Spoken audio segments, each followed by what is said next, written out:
Hello, welcome to the Rio Gaming Nexus YouTube channel. Make sure to like, share, and subscribe. Enjoy the video, and thanks for watching.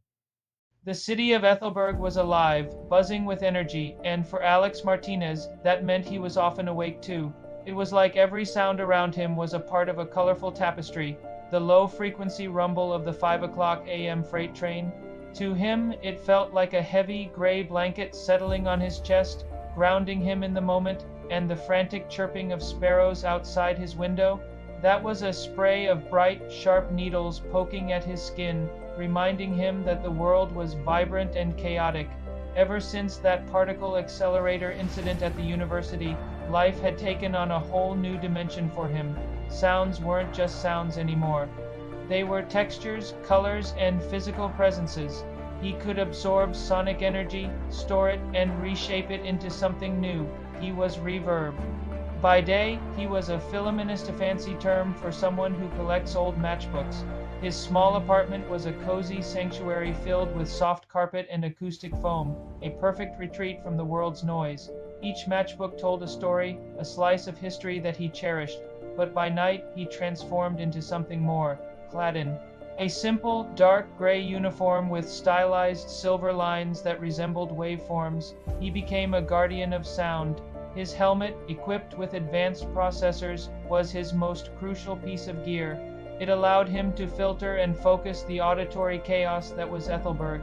He could hear a whisper in a hurricane and turn the roar of that hurricane into a focused whisper. It was like having superpowers, but instead of flying or super strength, he wielded sound. But tonight? Oh, tonight was different. The city's rhythm felt off, like a song played out of tune. It wasn't the usual chaotic symphony that he had grown accustomed to.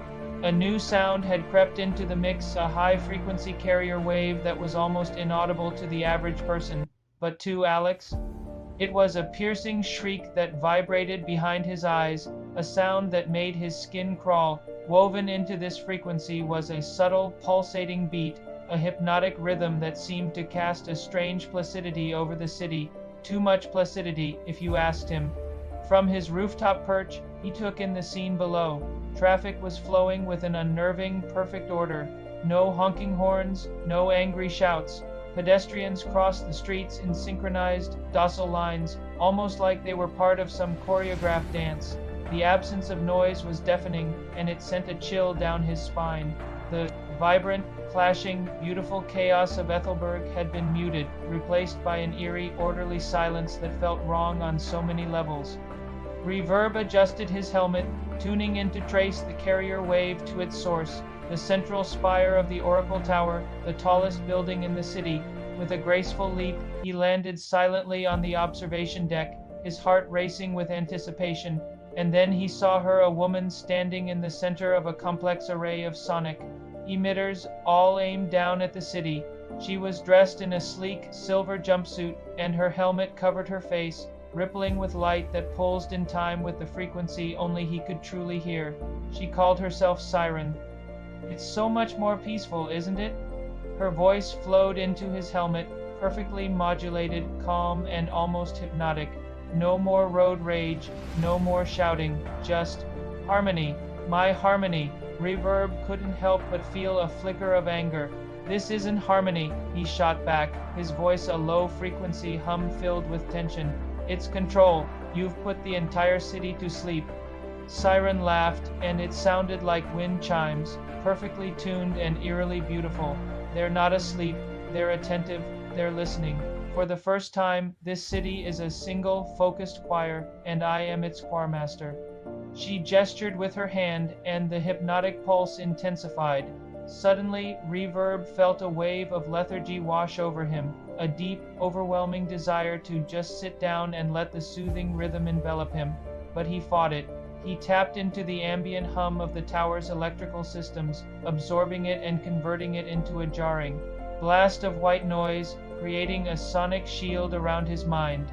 The serenity in Siren's posture shifted. Her calm demeanor cracked. "You resist the music," she said, her voice now colder, devoid of warmth, a sour note in my composition. With another gesture, the emitters whined, redirecting their energy from the city to him. The air around Reverb warped, and he felt the sound before he even heard it, a focused infrasound pulse designed to resonate with the frequency of human organs. It was a silent, vicious attack meant to turn his insides to jelly, and he knew he had to act fast. Instinct kicked in. He stomped his foot on the deck, capturing the booming echo of the impact and shaping it into a spherical shell around himself. The infrasound wave struck the shell and dissipated, the energy absorbed and added to his own reserves. He now held the power of a small earthquake in his body, and it felt exhilarating. "My turn," he grunted, determination surging through him. He clapped his hands together, releasing the stored energy not as a deafening roar, but as a complex, multi-layered sound wave.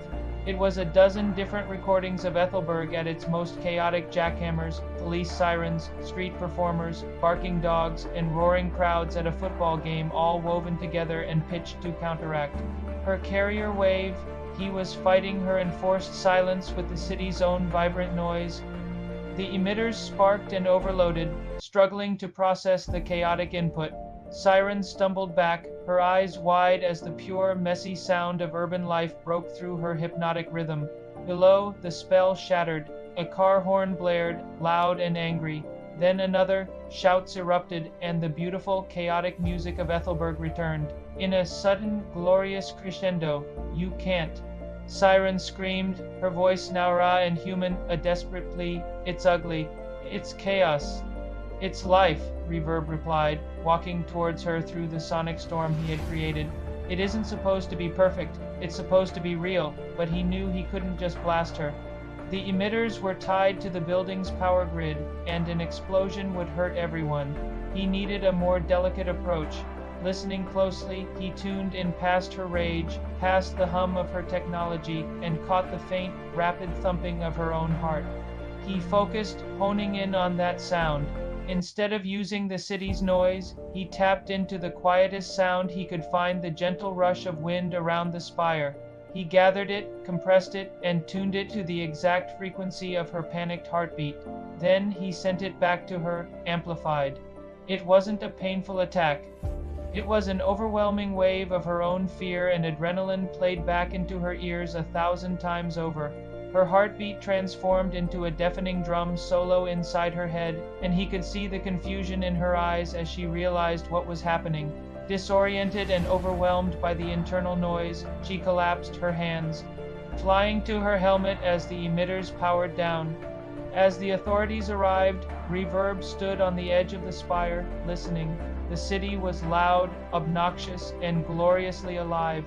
The blare of a distant ambulance, the rumble of the train, the chorus of 1,000 conversations. It wasn't an assault anymore. It was a symphony he was a part of, its protector and its most dedicated audience. And for the first time in a long time, it sounded like peace. He smiled, feeling the rhythm of the city pulse through him, a reminder that in all its chaos, there was beauty. Life was messy, unpredictable, and full of surprises, and that was what made it worth living.